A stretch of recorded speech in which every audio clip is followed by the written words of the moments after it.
Welcome, everyone. Welcome to this webinar, and I'm excited to see you. I'm excited to be here today.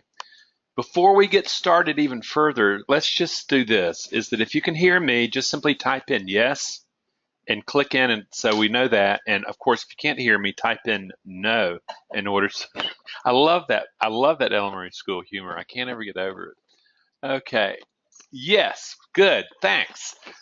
Today we're doing something a little different. We're isolating. Recently, what I have had is a major influx of clients who overtrade, and I started going, well, this is really interesting. What's the deal? And to a person, these were people who came to trading from success in other fields, and they were what we would call alphas. Okay, that one who wants to win, who wants to drive it home, just really in it, doesn't like losing, and had produced a lot of trading. But when they got to trading, somehow that winning formula turned against them. We're going to be looking at that this evening and going, what's going on here, and why can't my winning ways work?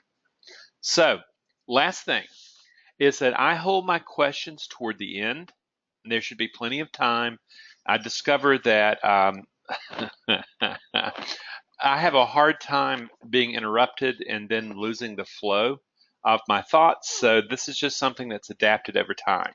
So hold those questions, write them in as we go along, and Dolores will keep them. And at the end, we'll start answering them. Okay. Let's start that. First of all, everybody knows Richard Branson. And here's Richard Branson with one of his really great quotes. Money is for making things happen. Wow.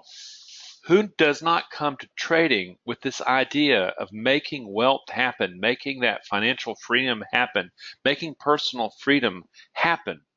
And we want to do it. And the thing is, Richard Branson is an alpha's alpha. He's proven it. But what we have to do is something very rare. It's this very nature of doing in order to make things happen that we're going to have to re-examine. Okay? The question here is very serious. What purpose lies behind jumping into trades impulsively despite my best laid plans? I know plenty of people who are good alphas. They get into trades and they will end up jumping in and chasing trades that in a sane mind they would never get into. But then they get into it, go, oh my God, what have I done? And then they try to, I don't want to lose, I don't want to lose. And they start giving that trade room, and they end up losing bigger. And then they get mad and start revenge trading. This is something that in another time, in another place, in another business, in another corporate endeavor, that might have been incredibly useful behavior. Okay, but I've worked with alpha males. Once they figured out how to trade, they actually have looked at me and says, Randy, this is the best money I've ever invested. I now know that I'm not going to give up control and that I'm never going to be a consistently profitable trader. I'm going to go back to being an entrepreneur. And it was the best deal they ever made. We want to talk to the people who overtrade, people who are alphas who say, something, how do I adapt my nature of alpha into the trading alpha, the patient alpha? How do we do that? Well, that's what we're going to look at. Okay? Hold on, I'm trying to read a note here.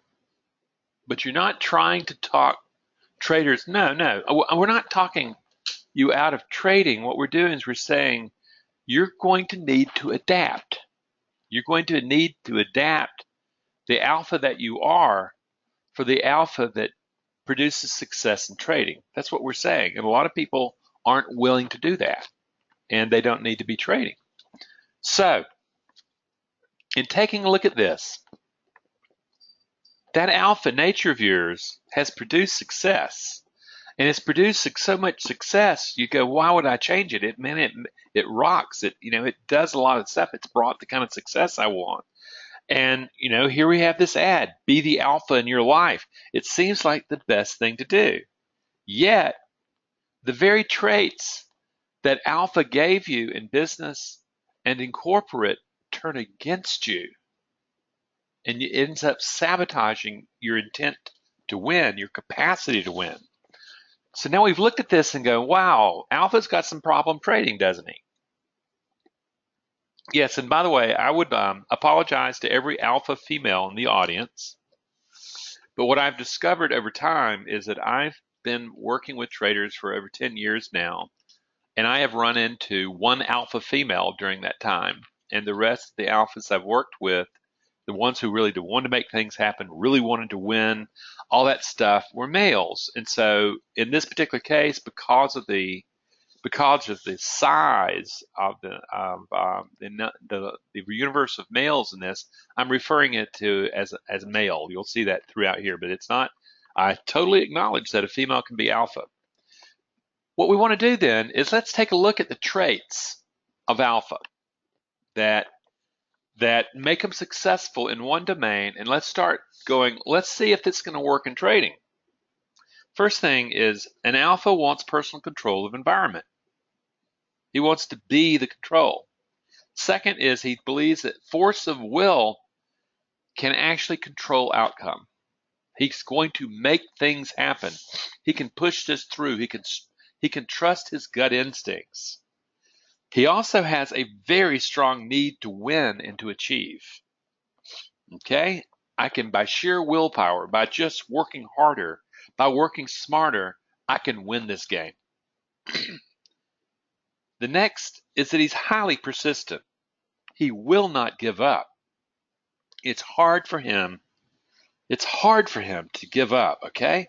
It's hard. And he also dislikes losing.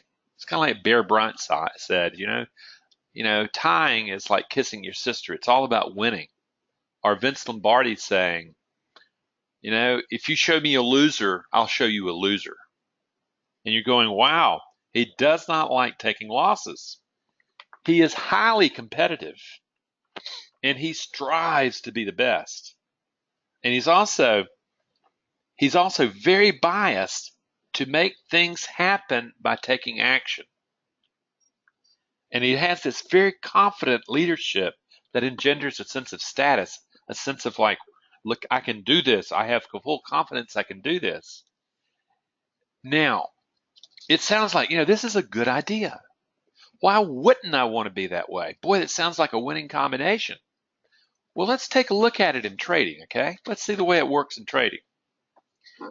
This is for the folks who want to win by making things happen. What you discover is that this leads traders to chase trades that aren't there or are only marginal. How many times have you got into setups, you ended up jumping into a trade for whatever known reason, you get into it, it just absolutely boomerangs on you, and you get out of it and go, what was I thinking? Why did I did that? Why did I chase that trade? Well, this is why. This is the quality of alpha, this making things happen, this will to win, this desire to win, this striving to win, that absolutely blows the mind that you need for effective trading away. You chase the money. Let's go to the next one then. You hold on to trades because you don't want to lose, and you make the loss bigger. Who in here has done that? You look at it, it's absolutely, you give the stop more room, and you give it bigger, and then you just keep adding to the trades in hopes that it's going to turn around. This is called gambling, friends. And alphas are very prone to this behavior. I've seen many of the guys who come to me, particularly of the alpha quality coming from successful backgrounds, it's not unusual for them to have lost $500,000, $1 million, $5 million. And they finally come to the moment going, you know something? This is not working. What do I need to do? The real question, are you willing to change how you're an alpha? That's the big deal. But let's not stop there. Let's just say you start winning. You get yourself under control and you start winning. This leads to a misguided confidence to act on instinct rather than staying in discipline and patience. And what do? In a short period of time, you give back all the gains that you made and more. How many of you have experienced that? A good bit. What I want you to see is the very things that alpha gave you are now becoming a liability in trading. And then, very common, is you get angry at taking losses and you get into a battle of wills with the market. Do you think the markets care? Do you think the markets even know you're there? No. And this is when you get where the alpha blows out accounts, he burns through capital until he begins to recognize that what worked in the environment that I came from is not working in this environment. What does work in this environment? Now that's a very powerful question. And so what we do is we come down to this, and this is where we make a great divide. Over trading really is both a biological and psychological issue. There are certain things about biology, particularly our inheritance from past ancestors, that set up good leaders for this problem of being able to be an effective trader. At the same time, what you'll discover is that in trading, often alphas have come to align their sense of identity, their sense of worth, with their ability to make money. And this becomes a very big issue in trading because that means that you think that you can win. And unfortunately in trading, that's an illusion. You can't make winning happen. It's only a probability. So we're looking at this and we're going to say, wow, okay, well, how does this work? Let's look at the biology and the ancestry first, okay? What happens? Let's look at this as when you jump into a trade and that you shouldn't be getting into. What you're really doing here is information is coming in, okay? Information's coming in to your brain from the senses. You're looking at trades, you're looking at the setup, you're looking at that, and suddenly all this information comes into what we would call the sensory thalamus, the hypothalamus, and it says, wow, there's prey out there. Let's chase it. Let's get it. Let's get it right now. And it's so overwhelming, this need to, this compulsion to chase, that all of a sudden the hypothalamus cuts out the route to the neocortex, or what we would call rational thinking.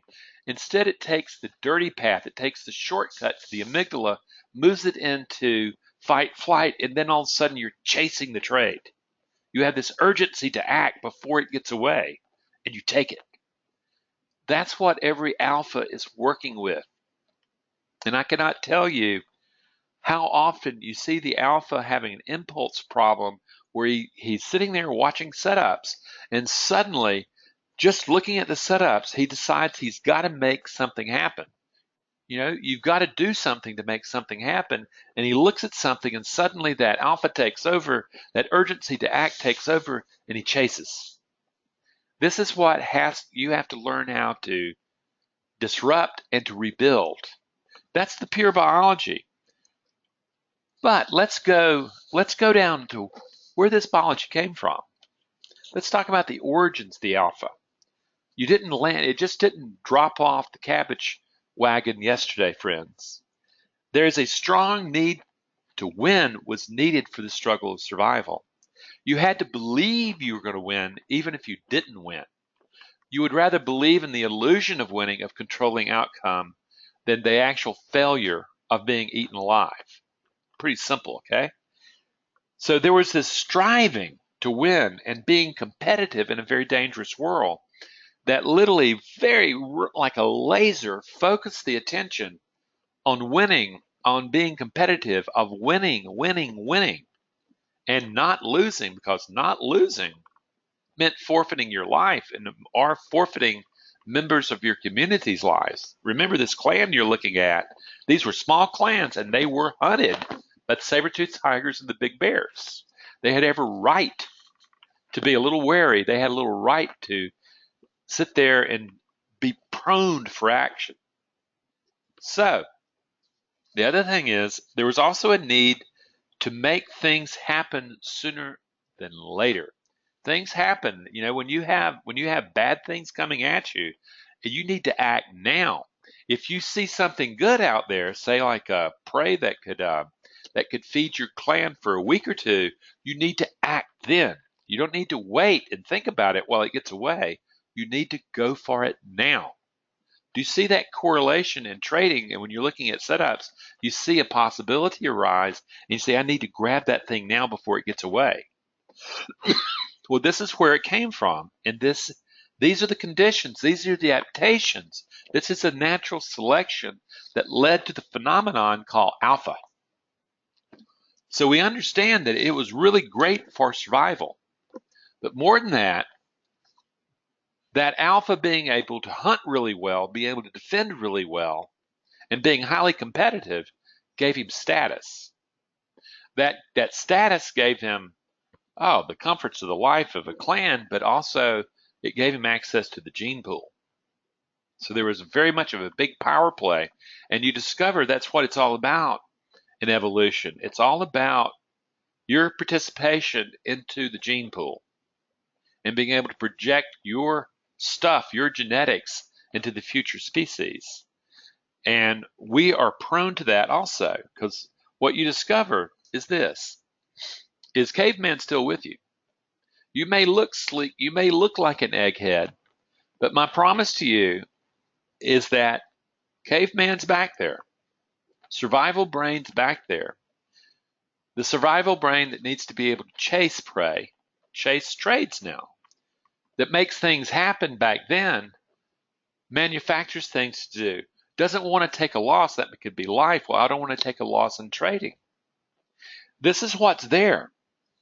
And what we need is a very new alpha mind, okay, that takes advantage of this whole new thing, because those traits that we've talked about, where we lined up, I tell you what, Doris, go back to the one that showed the traits.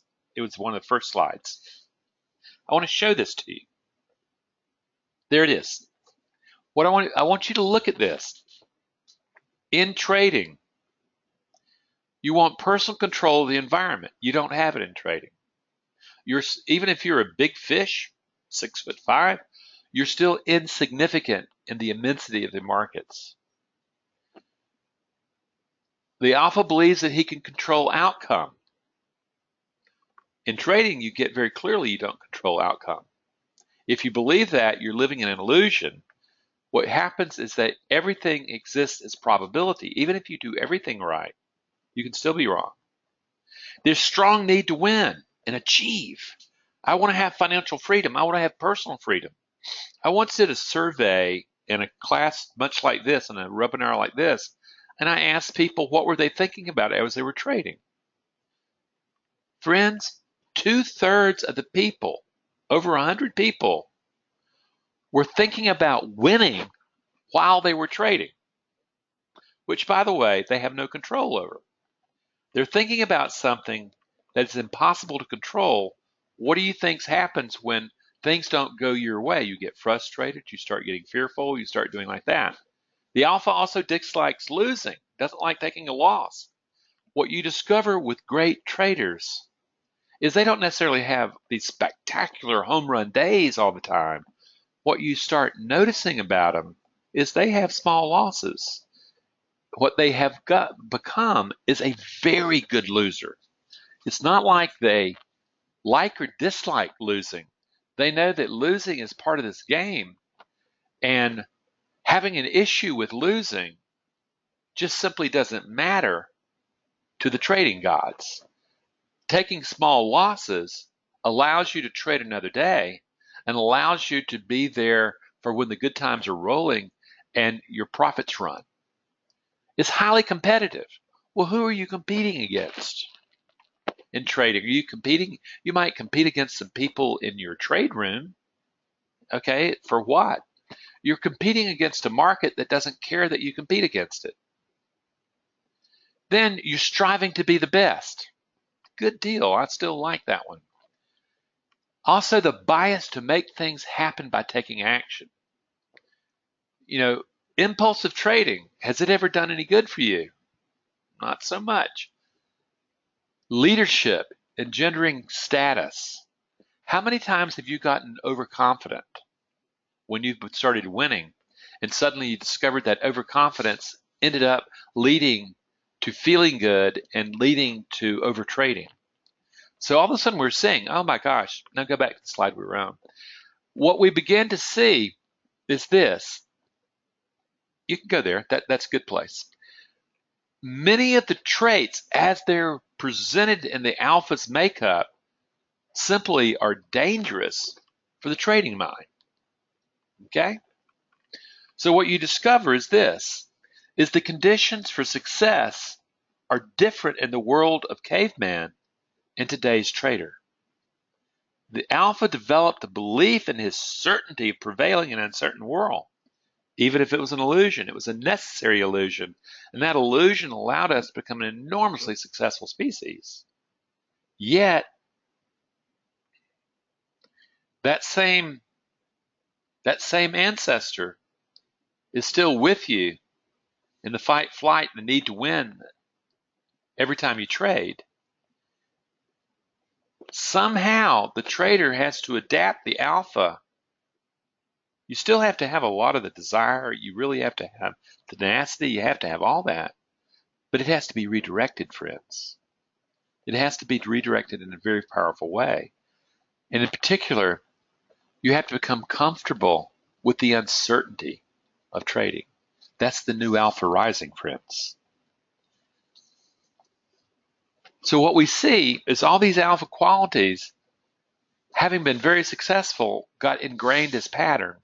We brought them to trading, and we discovered that, wow, they're turning against us now.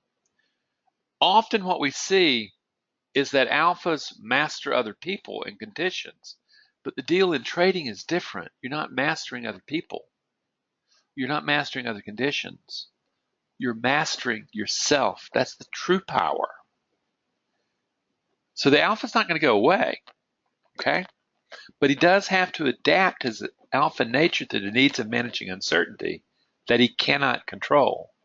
And ultimately, the illusion of control needs to die to be able to build the probability mind that we're going to be talking about in just a few moments. So here we go. This is what we're looking at. On the left side, you're looking at the alpha being able to control the outside. That's what he was all about. He was about controlling outcome. He was about controlling literally the circumstances and the environments of his world. Yet, what we have to now learn is the war is on the inside. The struggle is on the inside. It's the internal world. So we're going to have to take a lot of the qualities of the alpha and adapt them for a very different world. We're going to have to really find the patience to wait for things to develop that replaces the urgency to act. This is going to be, it's a challenge for an alpha, but I have seen people learn how to do it in our courses all the time.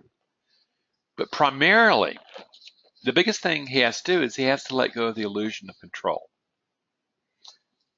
No matter how much you want to overpower the markets, no matter how much you've got the stuff, you've got the right stuff, what you realize is that you have no control over whether or not you win or lose. You have a probability of winning. And what the great traders have done, they've come to the moment of realizing that they don't get excited about winning because all it did is you just landed on the right side of probability. It wasn't me. It was me performing in such a way that the best chance for landing on the right side of probability were there.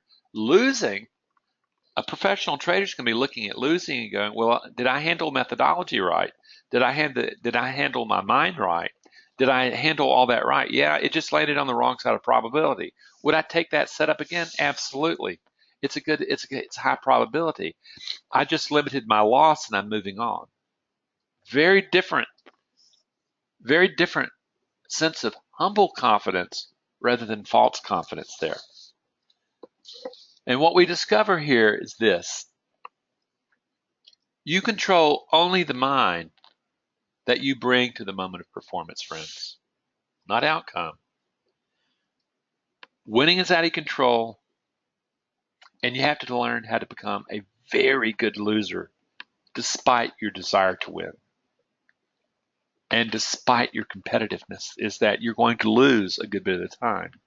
It's kind of like in baseball. You don't look at it very much, but if you hit 300, if you get base hits 3 out of 10 times, less than half, only a third of the time, less than a third of the time, you're getting the Hall of Fame.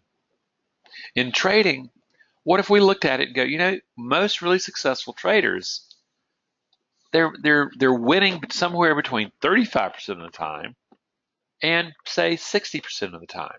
That means they're losing between 40 and 30 and 65% of the time.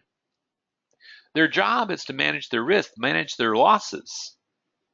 They know that odds are stacked against them winning, but what they're doing is they're stacking their ability on the number of wins and the size of the wins and the size of the losses, so that they understand that if they start their ratio of winners to losers is 2 to 1, they're making a lot of money. If they're only winning 40% of the time, they're making good money. They realize that winning is an art, and the conversation, the perception you have of losing has to drastically change. This is what we're talking about here. So the question really becomes, and I'm hoping this relates to you guys. This is a slightly different presentation than I normally do, but I just started seeing so many alpha males come in with this winning attitude, and they were blowing themselves up, blowing up accounts, jumping into trades, revenge trading, and they're going, something, I have 25 years in business and did incredibly well, or I wouldn't be able to trade, but I can't go on doing this. What's going on here? Can you help me? And the answer is yes. The real key is, how do you go about rebuilding this long-held successful traits that are no longer serving you? Okay? It's not that these traits are bad. I want you to get that. I want you to understand that they have been very good. It's just that in the environment of trading, they don't work like they did in the environment, say, of caveman, of survival, of business, or corporate. That's all we're saying, is that we're coming to a moment where we go, I need to adapt to the trading environment rather than continuing to try to force my will upon the markets. That's the hard part for the alpha to do, because he really has had an enormous amount of success in forcing his will. I once had a trader who very much a self-made man. He literally had a portrait of John Wayne behind him when I worked with him on Skype, and he really identified with John Wayne, that character. And this man had built a struggling farm into an international agribusiness that had container ships full of his hay going to Asia. And truth is, he had a either 6 to 10,000 acre farm that he raised the hays on and stuff like that. And he took gambles. He was a gunslinger. And that gunslinger had done an enormous job. It had built a family business and family investment firm. What he was discovering, though, and because of the business he was in, he was very familiar with options, because he was constantly having to use options to be able to cover sending things over to the south, to Asia. Yet what he discovered is that gunslinger would get in to his trading and do a lot of damage. And he didn't want to give up that gunslinger. But over time, what John did is he took that gunslinger and trained him into a skilled marksman. That's what I want you to see, is that we're talking about tweaking, adapting the nature. The gunslinger, very successful in business, but very bad in trading, needed to be adapted to being a skilled marksman, okay, in the trading world. And then his trading took off. And he was about as big an alpha. He was 6'5". He was the whole alpha game. So it can be done. And what I want to do is, let's talk about what the differences are. I want to talk about two apex predators, okay? both alphas, man. The lion's on the right, and let me talk about him. The alpha lion is part of a pack that stalks and chases its prey, kind of like what alphas do when they want to make chase and stuff like that. They also take heavy, heavy losses. They get gored, they get kicked by, you get kicked in the jaw by a zebra and you've got yourself a problem.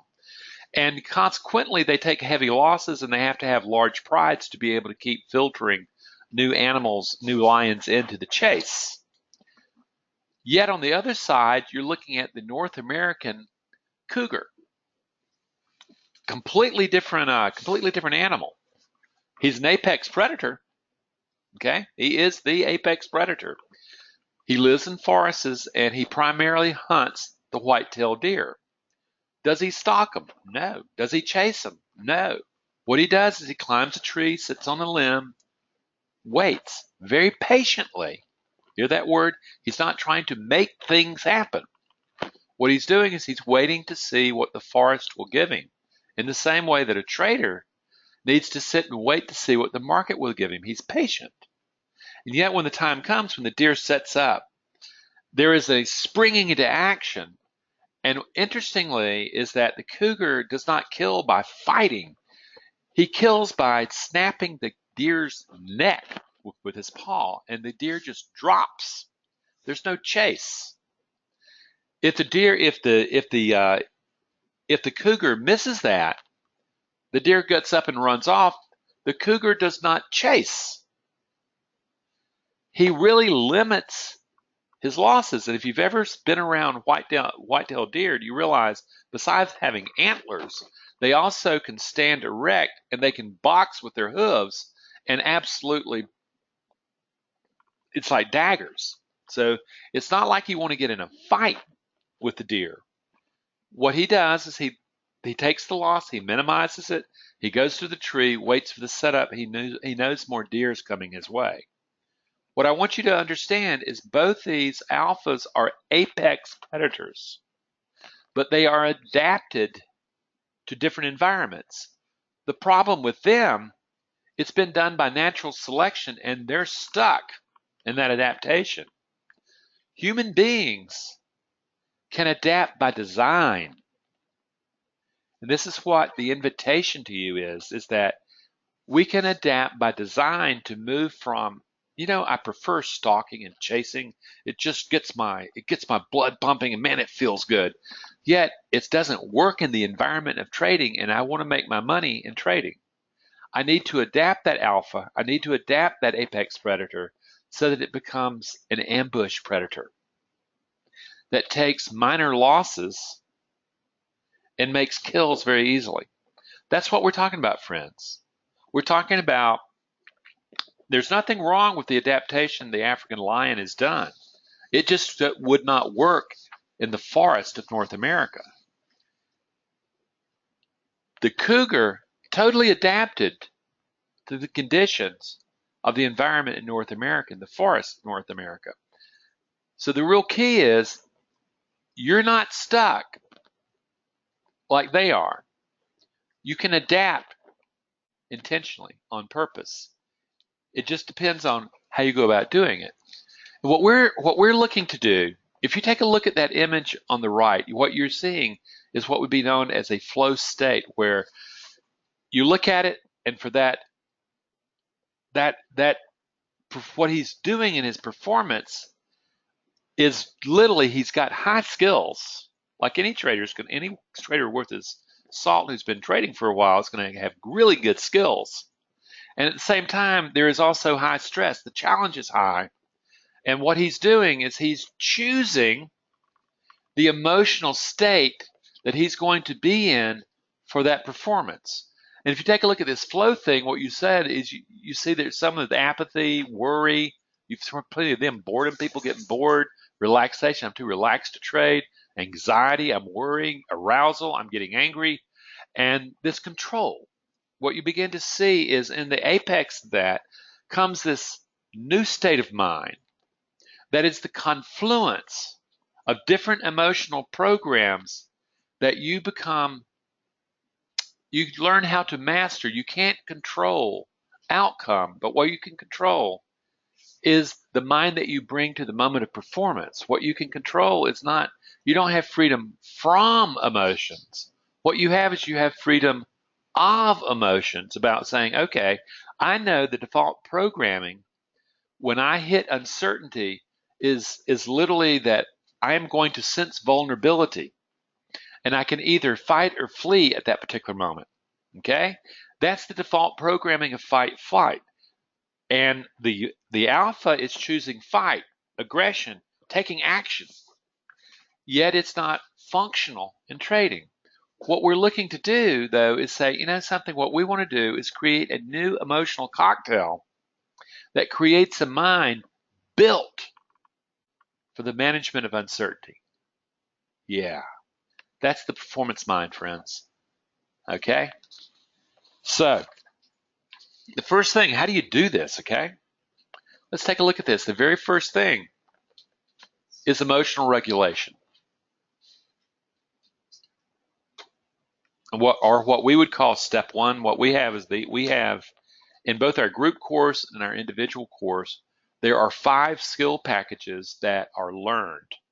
Okay, and we say step 1, step 2, step 3. We understand that there is a process that we're teaching to be able to adapt the brain and mind from the old mind to the probability-based mind. The very first thing is we need to manage the impulse to act. Because ultimately, the urge to chase trades can be dampened by learning how to anticipate and to manage the alpha's need to make things happen. What you would see in the first parts of our work is that you learn how to use your breathing by bellows breathing and learn to relax muscles, because what happens is those two elements, breathing and muscle tension, are actually parts of an emotion. They're parts of the arousal of the emotion. And if you started tomorrow and started saying, I'm going to look and see what's going on when I start anticipating a trade, you're going to start noticing your jaw starts tightening. You start getting really ready for a fight. You know, your muscles tense up. You're all sitting like that, and you'll be holding your breath. What we want to do is say, okay, that's the precursors to act, to jump, to produce impulse, to jump into chase into a trade. And what we want to do is we want to start regulating it so that we slow it down so it doesn't hijack us. That's through emotional regulation. That can be done, that's the first either 2 or 3 weeks of our training in either the group course or the individual course, because we realize that you've got to train the body. You know, it's got default programming going on that's just not going to change because you start saying a few fancy affirmations and have some visualizations, and you think you're going to train your subconscious by hocus pocus. It's not going to work that way. No, you're going to learn skills that allow you to calm the physicality, the biology, the emotion down. Then what you're going to do is you're going to interrupt the urge to jump into the trade. You're going to manage the chase motivation. And out of that, what you start noticing as you're able to pull that back, you start noticing patience arising. Okay, and with that patience, we're still a long ways from it, but we start realizing that it's that patience that has to be added to become the ambush predator. Okay, because the lion, they're all about running down prey and jumping on things. The cougar's not. Step 2, we also have to start developing mindfulness as a way of like stepping out of the urgency of emotion and thought. And take a look at this illustration here. Basically, what you're looking at is that we are completely restricted in what we see. We get locked into a tunnel vision, and we don't see anything else. And what we have to start learning is to intentionally alter the glasses, the eyes that we're seeing through, the observer we're seeing through. That's what we have to learn to do. And this becomes design, because ultimately what you discover here is this: you and your thoughts, you and your beliefs are not the same. There's no just you. They represent only one potential organization of a mind that you bring to trading, friends. In mindfulness and awakening the observer, you really begin to go, oh my gosh, and I realize that, I have default program that has been organized into identity that I have mistakenly called me. You're going, no, what Randy's saying is actually identity is quite fluid and that it can be redesigned to perceive uncertainty very differently. And that's what we want to do, friends. That's what the gift of mindfulness can give us. Then we take that tool and we start reordering the brain and the mind for trading performance. Most people say, something, Randy, this committee, the mind stuff you're talking about, you say that I've got voices running around in my head? Oh, you've got tons of voices. And if you don't think you had them, just think about the last time you took a hit and you started beating yourself up. There's at least two people going off in there in your head. When you have mixed emotions about something, when you have mixed opinions about something, you hear an argument going on in the head about what you should do. Right now, because your observer doesn't know how to observe the committee of the mind, you don't know how to manage that. As a trader, you're going to have to learn. You're going to have to learn who's going to be in control of the mind that trades. The one that you brought is not going to work.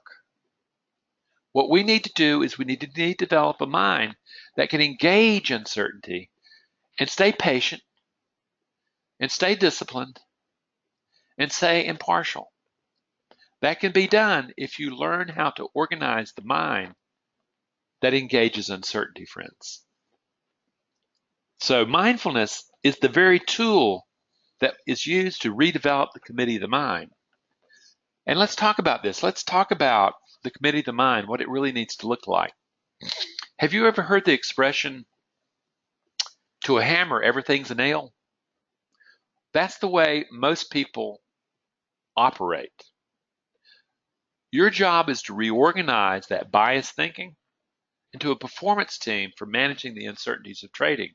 If you've ever seen four-man bobsleds, it is an incredible thing. Dolores and I watched the Olympics, and you're talking about hundreds of a second that separate goal from not placing. And it's this precision, it's this ability to perform with a team leader, with everybody organized, everybody intentional, everybody focused on the task. They're not thinking about winning. They're thinking about performing. Friends, this is the new alpha. You're adapting to patient discipline for performance rather than chasing profits. This is the new alpha, friends. Then, in doing this, you also have to start calming both the voice of your fears and your urgency to act. If you were to slow down your thinking through mindfulness tomorrow, when you started looking at your tendency to urge to get into trades, you will notice there's a conversation in your head. One of the most diabolical things in the world was for someone to say, well, if I got voices in my head, you're crazy. That's diabolical, because if you don't know that you have different forces with very different agendas running around in your head, you are at an enormous disadvantage. They're there, and by ignoring them, you give them enormous strength to do destructive stuff and to keep yourself limited. So you end up really changing your whole idea about winning. It moves from controlling the outcome to controlling the performance mind. This is where the real power comes. And as you do this, just like in that bobsled, you start developing the performance mind. And it's rooted in discipline and patience. It's not rooted in urgency. It's not rooted in a desire to win. It's rooted in a desire to perform well. Because ultimately, when you perform well, magic happens. Suddenly, the edge that theoretically your methodology and platform give you can be realized, because now your mind also is in tunement with the edge. You're focused on performance, which you can control, and not on the outcome, which you cannot control. Do you see the difference there, friends? It's huge. You learn how to access the emotional programs of discipline, of courage, of self-soothing, and partiality from real experience rather than affirmations and visualizations in our work. We actually go back into memory and we isolate these particular emotional programs and performances that you've had in other domains, and we get you to enrich them, and we teach you how to pull them forward. It's kind of like a method acting where you actually go to the emotion and bring the emotion forward and then deliver your lines, your performance from that emotion. Very powerful stuff. And this is one of the big defining things in this work is that you can have a rote saying, this is what I'm supposed to do. Here's my plan. Here are the steps. But if you're not managing the mind that knows those steps are going to evaporate during stress. Okay? So there you go. And in doing that, in feeling those emotions that bring forth the performance mind, you're able to tame the demons of impulsivity, the demons of overtrading, that urgency to act, that not willing to take a loss because it may say something about you as an alpha, you as a winner. This is where you start realizing that, okay, the focus is on discipline, on courage, on self-soothing, and partiality. That's the whole thing. And you also discover that in doing this, it's just a loss. You don't have to revenge trade. You don't have to say, I lost, I'm going to make that up. No, you just take a loss.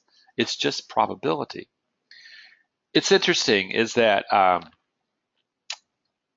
few years ago, I was watching track and field, and I watched the hurdles because I tried to hurdle when I was in high school and discovered that I'm just not, I was never going to be a good hurdler. Okay, let's just say that. But I get how mind and body really have to come together to be able to race hurdles. And there was this race where this American guy was favored to win and favored to win gold and stuff like that. And all the announcers were just going gaga over him and all this kind of stuff. And then the race began, and he did shoot out. He did win, and he set a world's record. And they were all excited. The announcers were, the journalists were, and they were running to him, and they just wanted to know what was on his mind. What was it like in that winning? What was it like? What did it feel like? The world wants to know what it felt like. And the athlete was sitting there trying to get his breath back. And once he got his breath back, he looked and says, "You want to know what I was thinking when I was racing?" And they just thought, "Oh yes, oh he's going to talk to us about what's going on inside his mind." And he says, "Okay, I'll tell you. 1, 2, 3, 4, 1, 2, 3, 4, 1, 2, 3, 4, 1, 2, 3, 4. No. We want to know what you were thinking." He says, 1, 2, 3, 4, 1, 2, 3, 4, 1, 2, 3, 4. That 1, 2, 3, 4 is something that for God knows how many years, coaches have been working with him to coordinate muscle activity with mind doing races. No doubt a sports psychologist had got a hold of him and taken the 1, 2, 3, 4, 1, 2, 3, 4 to maintain peak performance mind. But he wasn't any other place other than the moment of performance. He was not out there feeling victory. He was performing. Now, when he got on the podium and stuff like that, he was jubilant and stuff like that. And when he was being interviewed, he acknowledged that we had outcome goals set 10 years ago that I would be sitting up here, and tonight they're realized. So he had outcome goals, but he did not confuse his outcome goals, winning a goal, with his performance goals of performing. That's what I want you to see.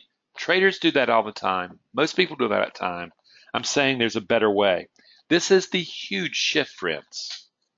This is the huge shift. So here it is. Fundamentally, you're going to need to develop the mind from the one that you brought to trading to the mind that can be successful in trading. It's a requirement, friends. It's not an option. If you have not come to that moment, then it's a waste of time for you to be listening to me, because you're not there yet. You haven't recognized that, no, this is trading represents something that you're not going to conquer the typical way. you're going to have to adapt the way the mind engages uncertainty. And my question is this: are you ready and willing to do it, to make it happen? And do you really want it? Because if you really want it, it's easy for people to say, "Oh yeah, Randy, I'll think about this for a while. Yeah." And they go off and blow another account. And they go, "Yeah, I should have listened to him. Let me blow another account while I'm learning this lesson." And before you know it, they've blown their capital up. I see it all the time. What I'm asking of you is, do you have the wisdom now to look at it and go, you know something? I need to get this mind thing fixed if I'm going to make a successful career out of trading. And no matter how much knowledge I have, it's not going to make a difference unless I can get my head screwed on straight. So you have a choice between the fixed mindset or the growth mindset. And friends, I hope you choose the growth, because you're investing a lot whether or not you like it or not. And what I'm asking of is, you're going to have to invest in self-development and your mind self-development to make all that stuff run. So, how do you become the change? First of all, we're having a group course start pretty darn soon. And what I would encourage you to do is to really consider it. It's 5 sessions based every 2 weeks for 10 weeks. And you get a virtual classroom that you have unlimited access to. And it's a very powerful course. You teach the basic skills that I've talked a little bit about here. And it's an enormous improvement. And I'm gonna actually quote a guy who just is finishing it. He just handed in his psychological trading plan to me. And here's a quote from him, okay? "The group course has been outstanding. This is exactly what my trading needs. I've done a number of other psychology courses over the years. They seem to lack a practical component to apply what is learned. Your course addresses this issue." Friends, that's the case. This is not about platitudes. This isn't talking about things what should be. This is actually teaching you how to build the mind for effective trading. Okay, that's the first thing. And if you sign up by 317, you get a free gift. It's emotional regulation workshop that we did a while back. You can buy it on our site for $199, or you can get it free by signing up early, and you need to. The second thing is our individual course. Our individual course is highly comprehensive and very personal. And a lot of traders who take it, they're very serious. And most come down to the major difference is this, yeah, there are more materials, there are more cool little trinkets in it, but more than anything is it comes with 10 personal consults with me on Skype. Every day I'm all over the world working with Skype with people from different areas, working on this stuff, and we get really deep. We really get down to the very core of the problem and reconstruct it there. It's very powerful. And it's, ultimately, often it comes down to money. The group course is cheaper, okay? Whereas the individual course is more expensive, but it's so much more comprehensive. It really depends on what you're looking for. So those are the 2 avenues, but if nothing else, what I would encourage you to do is to at least get the free book on our website. Look at, there's lots and lots of YouTube videos. There's lots and lots of articles. There's lots and lots of stuff on the website. People spend a lot of time there. So what I encourage, oh, and by the way, the ebook, get the ebook, Mindful Trading. It's a very powerful thing if you haven't read it. I thank you for being here, and what I would like to do is, if you have questions, I would love to be able to answer them. Type them in, and we have a comment from earlier. Okay. "Just finished my day's entry in Trade Journal before starting your webinar. Noted last 2 days turned winning trades into small losses Because I manage. 2 days turning the winning trade small losses because I managed the trade and moved my stop too soon, too tight. So I know what you're. I'm having a hard time following this. So I know what you're talking about. With this analysis, made note to let the acceptable risk play out. Thanks, Randy, for the reinforcement. You're welcome. The key is that this is really all about training and altering default programming, both biological and psychological, into a new paradigm of thinking that really works with that ability to manage uncertainty. That's really the key. So I don't see any other comments or any other questions. So if that's the case, we will be closing down here pretty soon.